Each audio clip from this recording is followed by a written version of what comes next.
नमस्कार. मकर राशीच्या माझ्या सर्व बंधू भगिनींचे स्वागत. मार्च महिना संपत आला आहे, पण जाता जाता तो तुमच्या झोळीत काय टाकून जाणार? गेले काही दिवस तुम्ही प्रचंड मानसिक ताण, कामाचा डोंगर आणि कदाचित अपयशाचा सामना केला असेल. पण थांबा, मार्चचा हा शेवटचा आठवडा तुमच्यासाठी काहीतरी खास घेऊन आला आहे. तुमच्या आयुष्यातली रखडलेली गाडी आता वेग घेणार की अजून ब्रेक लागणार, जाणून घेऊया या विशेष व्हिडिओमध्ये. शेवटपर्यंत नक्की पहा, कारण शेवटी मी एक असा उपाय सांगणार आहे जो तुमचे नशीब पालटू शकतो. मकर राशीचा स्वामी आहे शनी, जो कर्माचा देवता आहे. या आठवड्यात तुमची कसोटी संपून फळ मिळण्याचा काळ सुरू होत आहे.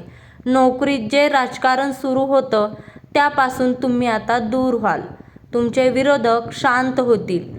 विशेषतः 26 मार्च नंतर तुम्हाला ऑफिसमध्ये एखादी मोठी जबाबदारी किंवा कौतुकाची थाप मिळू शकते. व्यावसायिक लोकांसाठी हा आठवडा रिकव्हरीचा आहे. जुनी येणी वसूल होतील. फक्त एक लक्षात ठेवा, या आठवड्यात कोणावरही आंधळा विश्वास ठेवू स्वाक्षरी करू नका.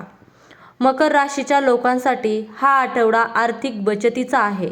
नशिबाची साथ मिळाल्यामुळे शेअर मार्केट किंवा गुंतवणुकीतून अचानक फायदा होऊ शकतो.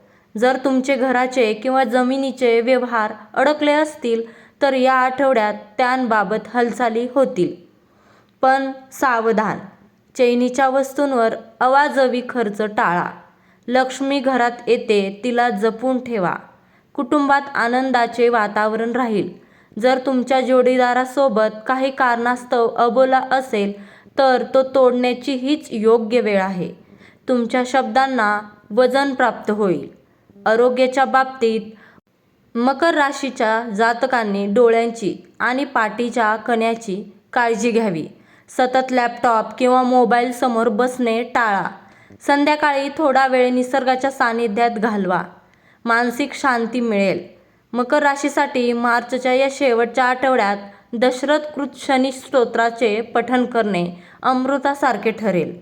जर शक्य नसेल तर शनिवारी काळ्या कुत्र्याला तेल लावलेली भाकरी खाऊ घाला. पहा तुमची अडकलेली रस्ते कसे मोकळे होतात. मित्रांनो, काळ कितीही कठीण असला तरी मकर राशीचा माणूस कधीच गुडघे टेकत नाही.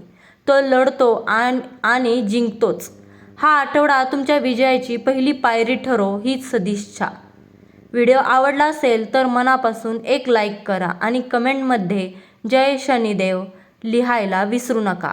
तुमची राशी कोणतीही असो, मेहनत करत राहा. नशीब नक्की बदलेल. धन्यवाद.